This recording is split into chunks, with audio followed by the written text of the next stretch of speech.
On va commencer par la prison de Condé-sur-Sarthe où une nouvelle prise d'otage s'est déroulée aujourd'hui avec un détenu condamné à perpétuité pour viol, tentative de meurtre, a agressé et retenu en otage 2 surveillants dont une femme qu'il a fini par relâcher. Évidemment, avec vous, Jean-Christophe Couvi, on va s'intéresser au personnel de l'administration pénitentiaire. Eux, ils sont en première ligne. Leur syndicat UFAP-UNSA est absolument fou de rage. Ils disent que cette situation est insupportable, que le détenu était identifié par les services en raison de son comportement instable et dangereux, qu'il avait déjà agressé à Bois d'Arcy un surveillant en essayant de le poignarder. Ils sont en première ligne. Là, il s'agissait a priori pour le jeune surveillant d'un stagiaire. C'est des stagiaires qu'on met au contact de ces criminels endurcis. Eh ben, je vois qu'à la pénitentiaire, ça se passe un peu comme dans la police. C'est-à-dire qu'on envoie des petits jeunes au casse-pipe. Faut savoir, on peut parler effectivement dans la pénitentiaire de... il y a un manque d'effectifs et on peut parler effectivement que l'individu aurait pu se faire son propre couteau, etc. Mais il faut parler aussi des effectifs et des moyens qui sont mis à disposition des surveillants pour aussi pouvoir se défendre. Là, ils n'ont rien, ils ont que leurs mains. Ça fait longtemps que notre fédération FO demande aussi des pistolets à impulsion électrique, des bombes incapacitantes. Enfin, le BABA, ils n'ont rien. Ils ont juste leurs mains et quelques techniques de défense pour pallier à tout ça. Donc, contre un individu qui a réussi à se faire une lame de 15 cm, on a beau être un homme un peu costaud, on ne fait pas le poids et on ne prend pas le risque. Jean-Claude Dacier. S'ils sont armés, ils pourraient peut-être se faire voler leurs armes. C'est peut-être pour ça qu'ils ne sont pas armés et donc totalement, effectivement, démunis.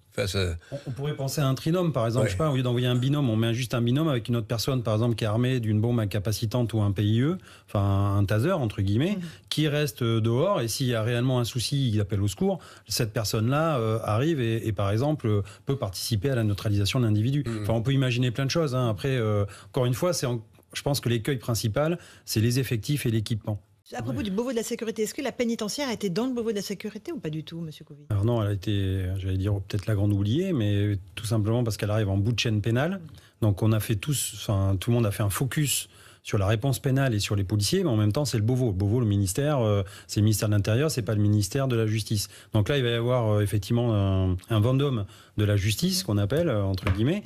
J'espère qu'ils auront toute leur place. Je pense qu'ils vont avoir toute leur place et que là aussi, ils disent les choses dans le vestiaire avec leur ministre et qu'ils mettent sur le tapis tout ce qui leur tient à cœur et vraiment qui ne mâchent pas leurs mots, parce que je pense que nos politiques, je ne parle pas pour vous, mais ont besoin aussi de se faire secouer un petit peu et de voir vraiment ce que c'est que la réalité. Vous l'avez fait.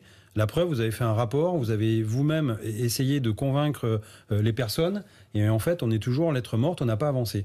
Donc c'est ça qu'il faut vraiment aller là-dedans, au fond du problème. Il s'agissait de surveillance stagiaire, monsieur Couvi, je le rappelle. C'est-à-dire qu'on met face à des bêtes fauves des jeunes qui n'ont pas fini leur formation.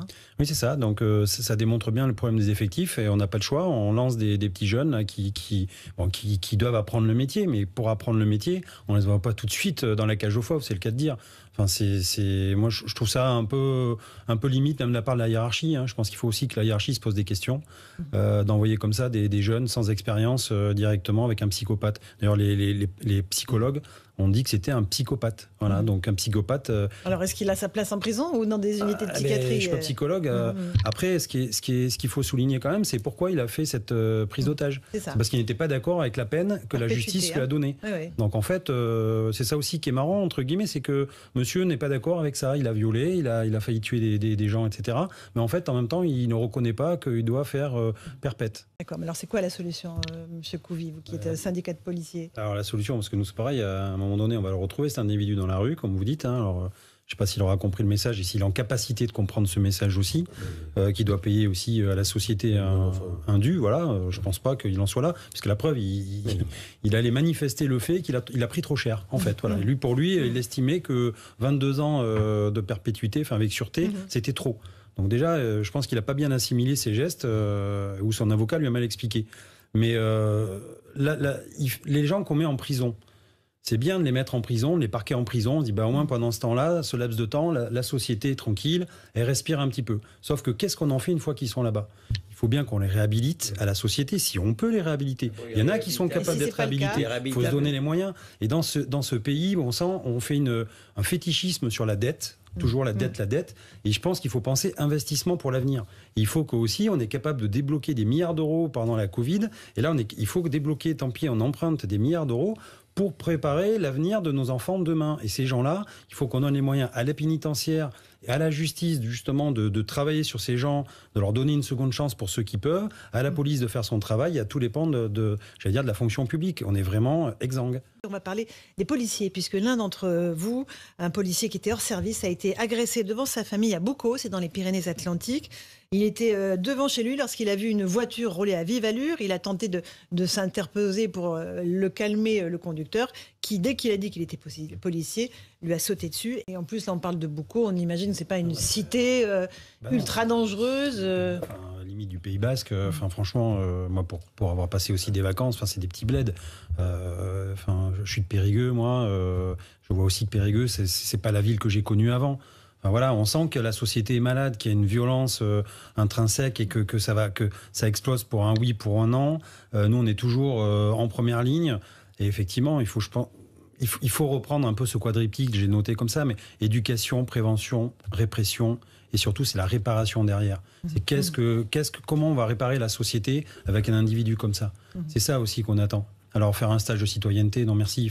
Moi, ça me fait rigoler, là. Il y a quelqu'un qui a fait le buzz il y a 2 jours, qui a volé un camion du matériel dans un camion de pompiers, qui a insulté la police, qui les a menacés de venir avec une Kalachnikov, venir tous les tuer dans un commissariat.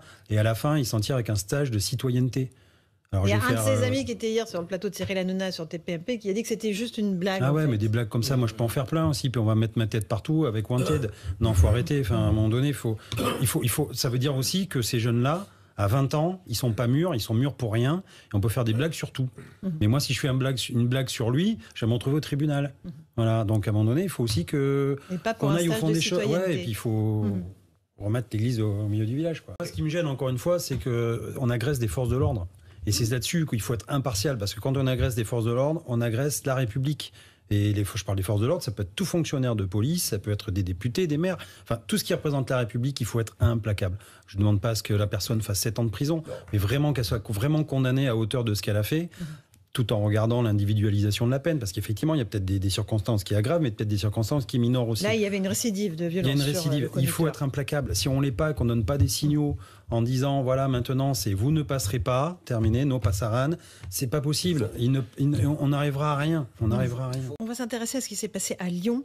Ça s'est passé dans la nuit de vendredi à samedi. Une violente agression subie par un jeune couple lyonnais. Le compagnon de la jeune femme qui tentait de s'interposer entre elle et ses agresseurs a été violemment tabassé. Elle dénonce une agression raciste anti-blanc. Jean-Christophe Couvi, ce que dit aussi la jeune femme, elle le disait après dans l'interview, c'est que quand ils sont allés voir les policiers, ils lui ont dit vite, on monte dans votre voiture pour que vous alliez les repérer. Les policiers ont dit non, c'est pas la peine. C'est même pas la peine, ça arrive tout le temps. Déposez une main courante, puis on verra demain. Et il y a une forme de découragement des policiers face à ces actes d'agression permanente. En fait, on va revenir. Je peux comprendre aussi que mes collègues en ont ras-le-bol.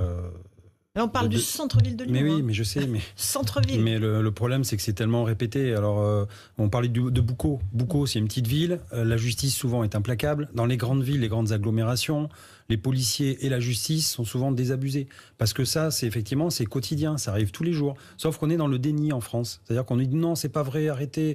D'une petite action, on en fait tout de suite une généralité, c'est pas vrai. On vit tous ensemble, la main dans la main. Non, c'est pas vrai.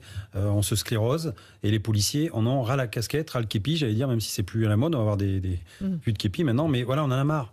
Et c'est vrai qu'il y a un côté désabusé. Alors oui, faire une patrouille avec les victimes dedans pour essayer de chercher les individus, je pense qu'ils ont préféré donner le signalement très rapidement à d'autres voitures de patrouille, qui patrouillaient pour essayer de faire une nasse et de les prendre comme ça et leur dire ça sert à rien qu'on aille patrouiller avec vous. Au contraire, ils vont vous revoir, etc. Bon, ils avaient peut-être la façon de gérer ça. Maintenant, peut-être que la personne, elle a cru que les policiers étaient désabusés, s'en fichaient. Bon. Mais en même temps, oui, on a un ras-le-bol chez nous. De ce type d'agression. Oui, aussi des policiers, j'allais dire, de couleur, et qui sont aussi insultés par les Blancs, et aussi par les gens qui ont les mêmes origines. Bien sûr. En disant, vous avez trahi la cause, traite vendue. Bien sûr. Donc là, on a un problème, en fait, j'allais même pas dire de couleur, on a un problème vraiment d'éducation. C'est plus large que ça. C'est quelque chose de très profond. Et du moment, je pense qu'effectivement, la bien-pensance fait qu'on s'attaque à aucun problème, on ne parle de rien, il faut surtout, mon Dieu, pas mettre les mains dans le cambouis. Allons comme aux États-Unis, pourquoi on ne fait pas des statistiques sur tout, après tout ethnique. Allons jusqu'au bout. On accuse accuse les policiers de racisme, de violence, de racisme envers qui? On fait des contrôles aux faciès, d'accord, donnez-nous les chiffres. On peut pas, on n'a pas le droit. Mais par contre, vous le faites. Donc nous, on demande, allons jusqu'au bout, faisons comme les anglo-saxons, on met tout sur table, on fait la transparence et après on verra qui fait quoi.